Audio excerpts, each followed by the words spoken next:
এই শাপলায় রং মেখে শুয়েছিল, এইরকম শুয়োর মার্কা কথা যে বলে গিয়েছিল, ভারত ছাড়া এই জমিনে আর তার কোথাও আস্তানা হয় নাই।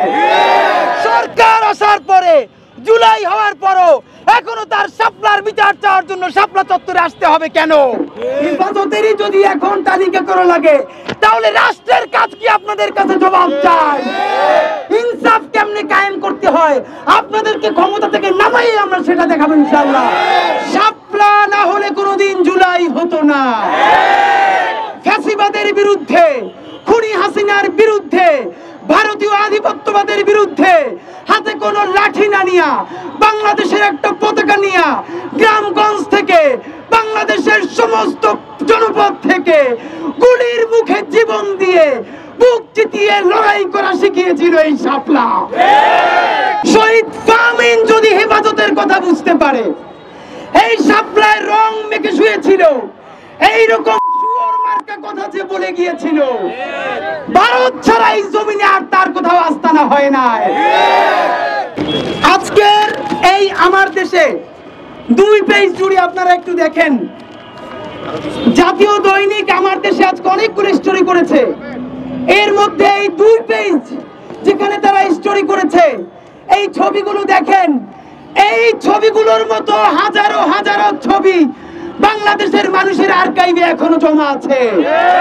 আপনাদেরকে শুধু একটা কথা জানাতে চাই, হেফাজত গতকালকে বলেছে 92 জন শহীদের তালিকা প্রকাশ করেছে। এই 92 জন নাকি 2000 হবে, এইটা আমরা শাপলার শহীদ আমরা হেফাজতের কাছ থেকে শুনতে চাই না। এই শাপলার মালিক শুধু একা হেফাজত নয়, এই শাপলা বাংলাদেশের গণমানুষের, এই শাপলা 18 কোটি বাঙালি মুসলমানের। এই ভাইরা আমার, মুক্তিযুদ্ধ যেরকম আমরা আওয়ামী লীগের হাতে ছেড়ে দেই নাই, এই জুলাই যেরকম একক কোন রাজনৈতিক দলের কাছে ছেড়ে দেই নাই, এই শাপলাও আমরা শুধু হেফাজতের ভাইদের কাছে ছেড়ে দেব না।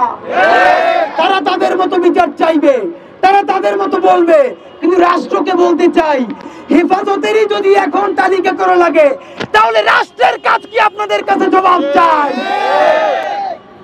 যেই হেফাজত, হেফাজত না, যেই শাপলা আপনাকে লড়াই করতে শিখালো। আপনি ভাবেন, আজকে এই কথাটা বলে আমরা শেষ করব, আমি শাপলার একজন যোদ্ধা। এই কথা বলতে বাংলাদেশের আজও লক্ষ লক্ষ মানুষের লজ্জা লাগে, ভয় লাগে।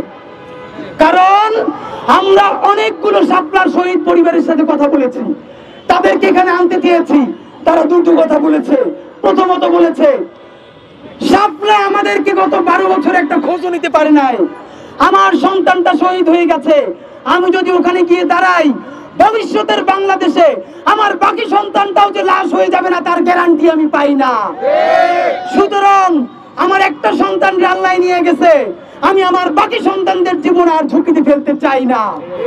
দ্বিতীয়ত আর একটা কথা তারা আমাদেরকে বলতে চায়, সরকার আসার পরে, জুলাই হওয়ার পরও এখনো তার শাপলার বিচার চাওয়ার জন্য শাপলা চত্বরে আসতে হবে কেন? শাপলা চত্বরের দিন দুপুরে বিকাল থেকে আমি এখানে, আমার সাথে আমার বন্ধু বুরহান এখানে উপস্থিত আছে। আমরা 10-12 জন এখানে শাহজাহানপুর থেকে যখন ঢুকবার সময় আমি পা হাত হয়ে, তারপরে আমার পায়ে ব্যান্ডেজ থাকে। আমি রাত 9টা থেকে 10টা পর্যন্ত এখানে আমরা বাইতুল মুকাররমের দিক থেকে মুহুর্মুহু গুলি। আমার ভাইয়েরা হাতে একটা পতাকা ছাড়া কিছু নাই, সমানে পুলিশের দিকে দৌড় দিচ্ছে। আমরা কোন দিকে যাব জানো না। কতক্ষণ পরে দেখলাম একটা ভ্যানে 4টা লাশ এই শাপলা চত্বরে নিয়ে আসা হয়েছে জানাজার জন্য। পুরো মানুষ দিশেহারা। আমি শাপলা চত্বরে শুনি আমার মা বেহুশ হয়ে যাচ্ছে।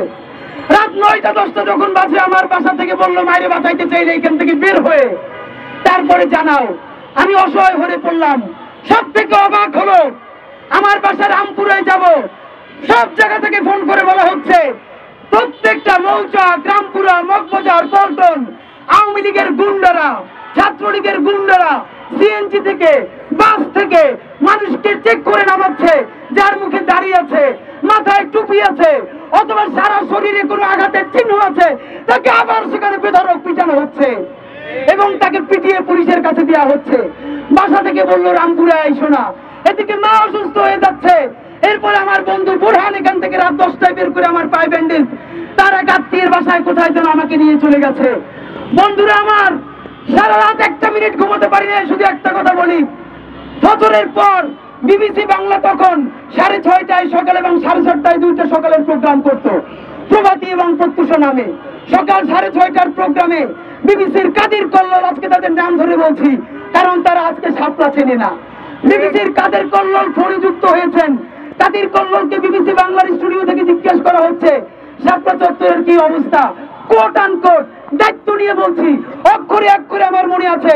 কাদের কল্লোল বলছেন, এখানে দাঁড়িয়ে এখন দেখা যাচ্ছে একটা যুদ্ধ বিধ্বস্ত দেশে যুদ্ধ শেষ হওয়ার পরের মিনিটে যে অবস্থা হয়, শাপলা চত্বরে এখন ঠিক তাই অবস্থা হয়ে আছে। আপনাদেরকে জিজ্ঞেস করি, শাপলা চত্বরের লক্ষ লক্ষ মানুষের হাতে একজনের হাতেও কি একটা গুলি ছিল, পিস্তল ছিল, বন্দুক ছিল?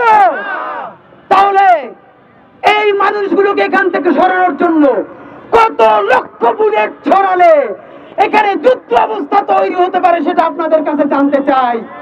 বন্ধুরা আমার, তার থেকেও লজ্জা মিডিয়ার ভাইরা আছেন, আপনাদের হাউসকে গিয়ে জিজ্ঞেস করেন আপনারা কি তওবা করেছেন। এই আপনাদেরকে একটা কথা বলি, আপনারা আপনাদের মিডিয়া হাউসকে গিয়ে বললেন এই যে জুলাই কমিশন, গুম কমিশন হয়েছে, সেইখানে অনেক সেনা কর্মকর্তা এসে সাক্ষী দিচ্ছেন, ডিজিএফআই এর কর্মকর্তা এসে সাক্ষী দিচ্ছেন, বলছেন আমাকে দিয়ে হত্যা করানো হয়েছে, আমাকে দিয়ে আয়নাঘরে নির্মম নির্যাতন করা হয়েছে, আমি ট্রমায় চলে গেছি, আমি মুক্তি চাই।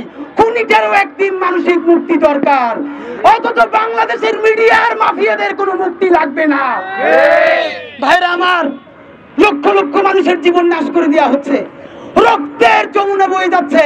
পরের দিন বাংলাদেশের জাতীয় দৈনিক প্রথম আলো সহ সবাই লিড নিউজ করছে, হেফাজতের তাণ্ডবে হাজার হাজার গাছ নষ্ট হয়ে গেছে।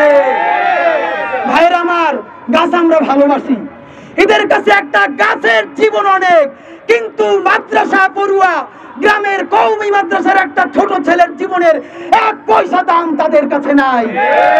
আমরা জানাতে চাই, পিলখানা, শাপলা এবং জুলাই প্রত্যেক শহীদের রক্ত কিন্তু লাল। আমাদের কাছে কোনো শহীদ পৃথক নয়, গ্রাম আর শহরের শহীদ আলাদা নয়।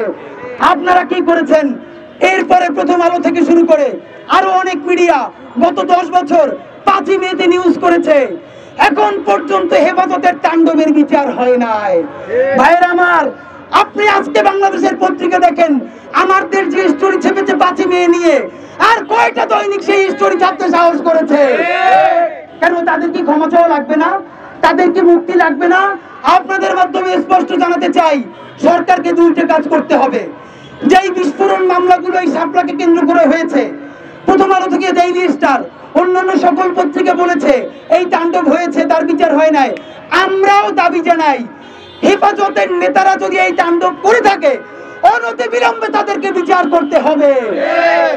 আর যদি সত্য না হয়, তারা যদি তাণ্ডব করে না থাকে, তাণ্ডবের নাম দিয়ে যদি তার সন্তানকে হত্যা করা হয়ে থাকে, তাহলে এই গণহত্যার যারা উস্কানি দিয়েছে তাদেরকে বিচারের আওতায় আনতে হবে। বন্ধুরা আমার, এই গণহত্যা এমনিতে হয় নাই, মিডিয়া উস্কানি দিয়েছে। আজকে বলি, Diganta television, Islamic TV live telecast অবস্থায় তাদেরকে বন্ধ করে দেওয়া হয়েছে। কোন সংবাদপত্রের সাংবাদিক মাহফুজা নামে এখন কি বলছেন? এখন বলছেন বিরুদ্ধে বললে নাকি চাকরি যায়। অদ্ভুত, সরকার মিনিমাম তাকে হস্তক্ষেপ করে নাই। গণহত্যাকারীর পক্ষে নেওয়ার কারণে আমরা জনগণ প্রেসার দিয়েছি, মিডিয়া হাউস তাদেরকে চাকরিচ্যুত করেছে, বলছে সরকার নাকি চাকরিচ্যুত করেছে মাহফুজা নাম সাহেব।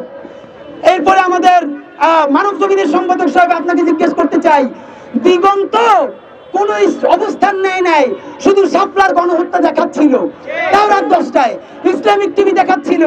তাদেরকে যখন সম্প্রচার অবস্থায় বন্ধ করে দেওয়া হয়েছে, কবে আপনি তার পক্ষে মানববন্ধন করেছেন? এই শাপলার পক্ষে, জনতার পক্ষে দাঁড়ানোর জন্য আমার দেশের কি হয়েছিল আপনাদের মনে আছে? মাহমুদুর রহমানকে দিনের পরে দিন অফিসে অবরুদ্ধ রাখা হয়েছে, আমার দেশ পত্রিকা বন্ধ করে দেওয়া হয়েছে, আমার দেশের মাহমুদুর রহমানকে 5 বছরের অধিক জেল কাটানো হয়েছে, তার জীবনকে জাহান্নাম বানানো হয়েছে। আপনারা কেউ আমার দেশের পক্ষে দাঁড়ান নাই। সুতরাং আমরা বলতে চাই, বন্ধুরা, এই শাপলা গণহত্যার বিচার না করলে জুলাই কিন্তু বৃথা হয়ে যাবে। সরকারকে বলি, জুলাই নিয়ে কমিশন হয়েছে, পিলখানা নিয়ে কমিশন হয়েছে, শাপলা নিয়ে কমিশন করতে আপনার কিসের লজ্জা আল্লাহর হস্তে বলেন? আপনি স্পষ্ট করে বলবেন শাপলার মানুষ গরিব, শাপলার মানুষ শহুরি নয়, তারা প্রান্তিক, তাদের মাথায় দাড়ি টুপি, এই জন্য যদি আপনার সমস্যা হয় তাও বলে দেন যে আমরা তাদের পক্ষে কথা বলতে পারবো না। তাহলে ইনসাফ কেমনে কায়েম করতে হয় আপনাদেরকে ক্ষমতা থেকে নামাই আমরা সেটা দেখাবো ইনশাআল্লাহ। আপনাদের হাতে, আপনাদের সারা গায়ে পিলখানার রক্ত, শাপলার রক্ত, জুলাইয়ের রক্ত, শত শত হাজার হাজার শহীদের রক্ত। আল্লাহর ওয়াস্তে জাতিসংঘকে অন্তর্ভুক্ত করে অতি দ্রুত শাপলা গণহত্যার তদন্তের জন্য কমিশন গঠন করুন। আমরা হেফাজতের কাছ থেকে শুনতে চাই না, আমরা কোনো পত্রিকার কাছ থেকেও শুনতে চাই না, আমরা সরকারি কমিশনের মাধ্যমে জানতে চাই এইখানের নিরীহ মানুষগুলোকে হত্যা করবার জন্য কত লক্ষ বুলেট ছুঁড়ে ফেলা হয়েছিল। আর একটা কথা ভাই, এইখানে যে গুলিগুলো চালানো হয়েছে সেটা তো আর্মির, র্যাবের, বিডিআরের, পুলিশের, তাহলে সেই হিসেব আছে এখন সরকারের কাছে। সরকারকে বলতে হবে এই শাপলায় একটা গুলিও চালানো হয় নাই, অথবা বলতে হবে কত লক্ষ গুলি বুলেট এখানে চালানো হয়েছে। এইটা যদি না পারেন তাহলে আমরা আপনাদের বিরুদ্ধে কিন্তু শহীদদের কিনে অবস্থান গ্রহণ করব।